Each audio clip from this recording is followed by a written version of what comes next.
शिमला में मुस्लिम ताजिरों के साथ बदसलूकी का मामला सामने आया।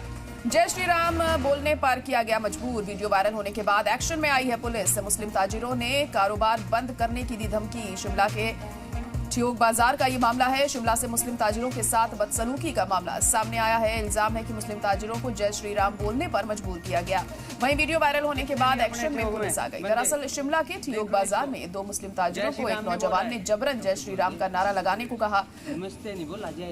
ताजिरों के इनकार करने पर नौजवान ने उन्हें रोहिंग्या से जोड़ा। इस वाकये का वीडियो वायरल होने के बाद लोग मुलजिम पर सख्त कार्रवाई की मांग कर रहे हैं। वहीं ताजिरों ने कारोबार बंद करने की धमकी मिलने की बात कही है। तो मुस्लिम ताजिरों ने कारोबार बंद करने की धमकी दी है क्योंकि उनके साथ ये बदसलूकी की गई है। जबरन उन्हें जय श्री राम का नारा बोलने के लिए कहा गया है। इसके बाद खासी नाराजगी देखने को मिल रही है और जिन लोगों ने ये किया उस पर कार्रवाई की मांग हो रही है। ये नहीं लगेगा यहाँ जितने तेरे सगे साथी है ना भाई। देखो ये जो ठियोग में बंदे हैं भाई दुकानों वाले, ये बंदे रोहिंग्या मुसलमान है।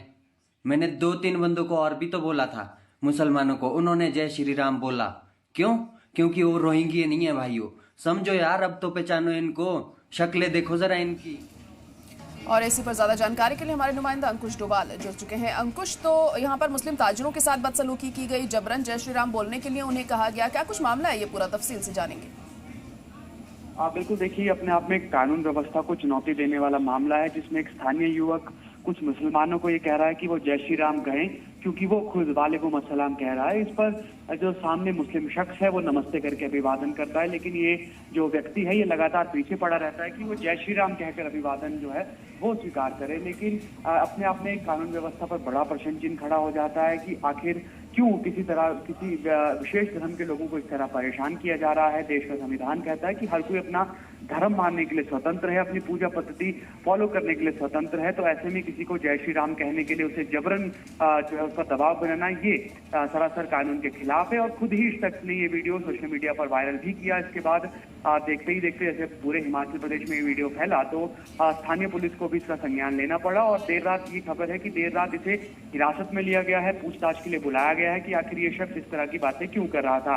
अगर इस शख्स के पास किसी तरह के प्रूफ हैं कि कोई यहाँ पर रोहिंग्या मुसलमान है तो उसकी जानकारी पुलिस को दे, ना कि खुद वो जो है वो रास्ते पर न्याय करने के लिए निकले। ये अपने आप में एक बड़ा सवाल हो जाता है और पुलिस ने इस पूरे मामले को गंभीरता से लिया है क्योंकि ये धर्म से जुड़ा हुआ मामला है और हम जानते हैं कि जितने भी धर्म से जुड़े हुए मामले होते हैं वो बेहद संवेदनशील होते हैं और इसी तरह की बातें जो है वो देखते ही देखते दंगों तक पहुंच जाती हैं।